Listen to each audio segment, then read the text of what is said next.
Hello again. Today we are fixing a leak in the passenger footwell on a 2006 Range Rover Sport. There are typically two causes for this, either a clogged sunroof drain, which I've covered in the past, or a warped cowl, and this causes water to enter through the air inlet duct that feeds the AC. The air inlet will cause water to accumulate more in the footwell rather than coming from the sunroof. To fix this issue, you need to replace the cowl, and we will modify the inlet duct to avoid this happening in the future. To do this, you'll need a new cowl, a 13mm socket to remove the windshield wipers, and a trim removal tool will help.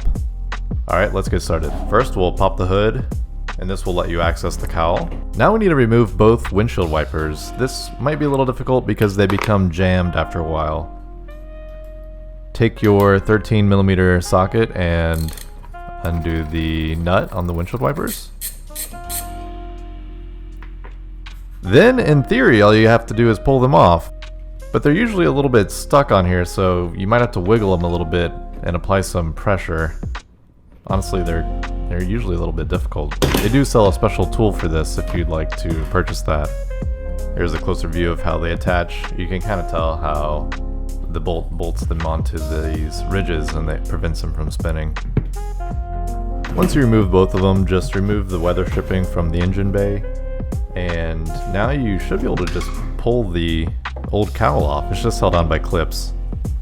It'll probably take a little bit of manipulation to get it free from underneath the A-pillar trim. What's interesting is that I found this really old riveter tool stuck in this kind of engine bay area underneath the cowl. I don't know if it's been there since the manufacturer. It looks like it might have been. It's old.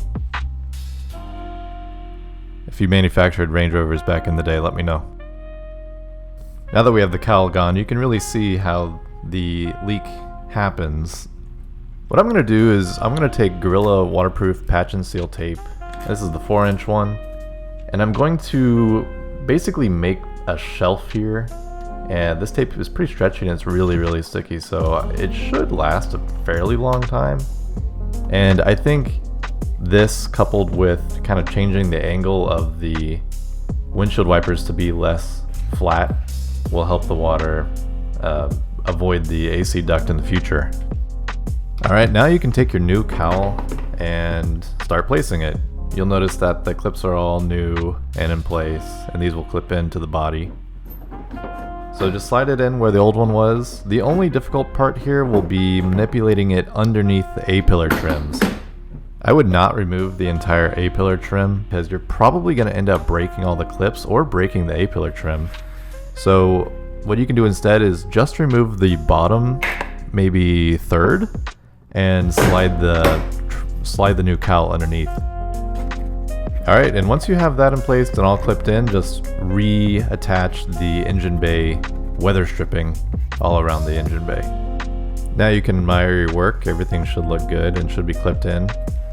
But you're not quite done yet, so because the water has been coming in through the AC inlet, it's been soaking your cabin air filter.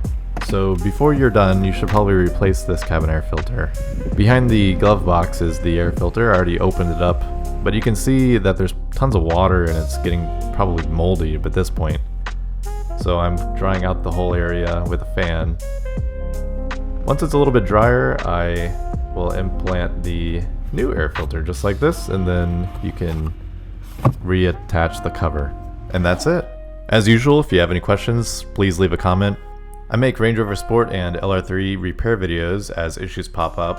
I also kind of make Jaguar F-Type R videos nowadays since I bought one. So don't forget to subscribe so you don't miss any simple fixes that could save you thousands of dollars over taking it to a dealer. Thank you and have a good one.